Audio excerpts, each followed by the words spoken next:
एकीकडे अमेरिकेकडून इराणच्या शहरांवरती हल्ले सुरू आहेत, तर दुसरीकडे आता अमेरिकेलाच धडकी भरलेली आहे। इराण अमेरिकेवरती हल्ला करू शकतं असा त्यांच्या संस्थेनं अहवाल दिलेला आहे। या अहवालामुळे अमेरिकेच्या सुरक्षा यंत्रणा अलर्टवरती आलेल्या आहेत। काय आहे नेमका हा अहवाल, पाहूयात यावरचा हा रिपोर्ट।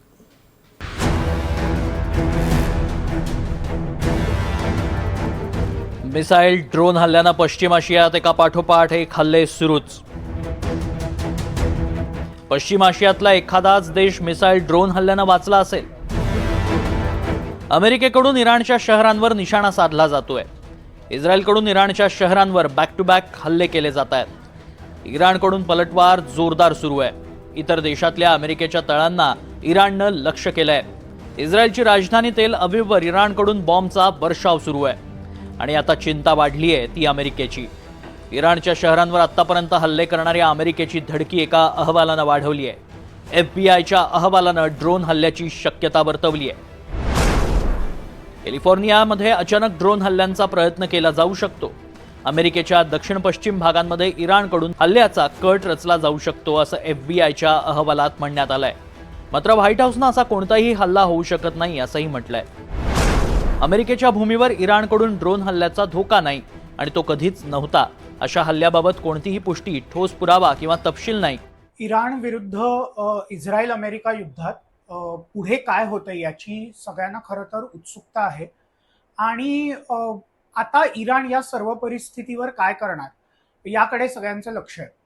यात एक बातमी आली आहे की इराण अमेरिकेच्या काही शहरांना लक्ष करू शकतं। त्यात विशेष करून अमेरिकेच्या पश्चिम किनाऱ्यावर असलेलं कॅलिफोर्निया राज्यातलं सॅन फ्रान्सिस्को असेल किंवा बाकीची शहरं असतील, या शहरांना लक्ष केलं जाऊ शकतं।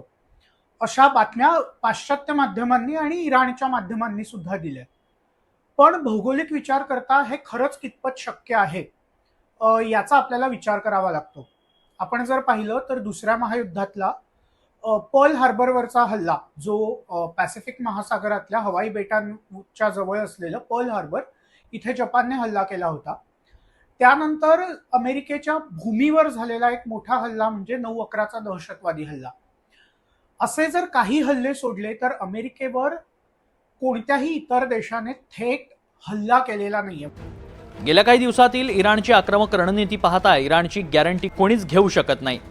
प्रश्न हा आहे की इराण अमेरिकेवर हल्ला कसा करू शकतो। इराण अमेरिकेपासून 11,000हून अधिक किलोमीटर दूर आहे। इराणकडे इतक्या दूरवर हल्ला करण्याचं कोणतंही शस्त्र नाही। इराणची सर्वात घातक मिसाईल खुर्रम शहर सुद्धा जास्तीत जास्त 4,000 किलोमीटर अंतरापर्यंतच मारा करू शकते। मग अशा परिस्थितीत अमेरिकेत ही भीती आणि संशय कुठून निर्माण झाला? अमेरिकेला भीती आहे की इराण मेक्सिकोच्या सीमेकडून हल्ला करू शकतो। अशी शक्यता अमेरिकेच्या होमलँड सिक्युरिटीच्या एका माजी अधिकाऱ्यानं व्यक्त केली आहे। इराण मेक्सिकोच्या आतून अमेरिकेवर हल्ला करू शकतो आणि यासाठी तो मेक्सिकोतील ड्रग्ज तस्करांची मदत घेऊ शकतो। मेक्सिकोमध्ये आजही ड्रग तस्करांची ताकद आहे।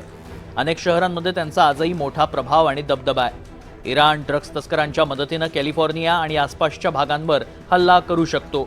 2005 नंतर इराणनं दक्षिण अमेरिकेकडील देशांची मैत्री वाढवली होती। व्हेनेझुएला, क्युबा यांच्याशीही इराणचे घनिष्ठ संबंध मानले जातात। अमेरिकेला भीती आहे की याच मैत्रीमुळे आपल्यावर हल्ला केला जाऊ शकतो। अशी शक्यता वर्तवली जाते की ड्रोन आधीच तिथं पोहोचवले असतील आणि हल्ल्याची वेळ देखील या ड्रोनमध्ये सेट केली असेल। त्यामुळे इराण जरी मोठमोठ्या वल्गना करत असलं किंवा ड्रोन हल्ला किंवा इतर क्षेपणास्त्रांच्या हल्ल्यांच्या वल्गना करत असलं तरीही अमेरिकेच्या मुख्य भूमीवर हल्ला होण्याच्या शक्यता जवळपास नाही किंवा शून्य इतक्या आहेत।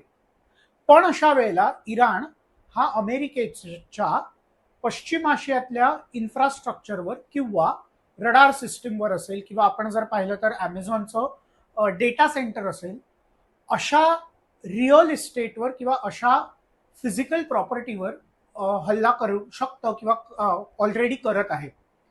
यातून पश्चिम आशियाई देशांवर सुद्धा कुठेतरी दबाव वाढवण्याचा इराणचा मनसुबा आहे हे स्पष्ट होतंय।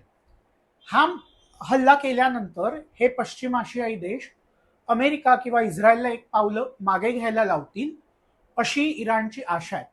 याच वेळेला अमेरिका सुद्धा इराणमध्ये आपलं सैन्य उतरवण्याच्या वल्गना करते, पण इराणचा भूगोल पाहता ते सुद्धा त्यांना जवळपास अशक्य आहे। आणि म्हणूनच काही दिवसांपूर्वी ट्रम्प यांनी अमेरिकेच्या आसपास कार्यरत असलेल्या ड्रग्ज कार्टेलचा पूर्णपणे नायनाट करण्याबाबत विधान केलं होतं. The situation with Iran is आमच्या क्षेत्रात ड्रग कार्टेलला उद्ध्वस्त करण्यासाठी आम्ही कटिबद्ध आहोत. ड्रग कार्टेलचं केंद्र मेक्सिकोचे हे मान्य करावं लागेल. मेक्सिकोतील कार्टेल हे वाढत असलेल्या हिंसेला, अराजकतेला मदत करत आहे आणि वाढवत आहे. आमचं सरकार राष्ट्रीय सुरक्षेचं संरक्षण करण्यासाठी आणि जनतेला सुरक्षा देण्यासाठी आवश्यक ती सर्व पावलं उचलण्यासाठी सज्ज आहे. a nation of terror and hate. सध्या अमेरिकन सरकारचं म्हणणं आहे की इराणकडून कोणताही धोका नाही, पण तरी देखील FBIनं दिलेल्या अलर्टनंतर अमेरिकेची सुरक्षा यंत्रणा सज्ज झाली आहे. कारण ज्या पद्धतीनं अमेरिका इराणला चारही बाजूनं घेरतीये, तीच रणनीती इराण देखील वापरू शकतो. Bureau report, NDTV Marathi.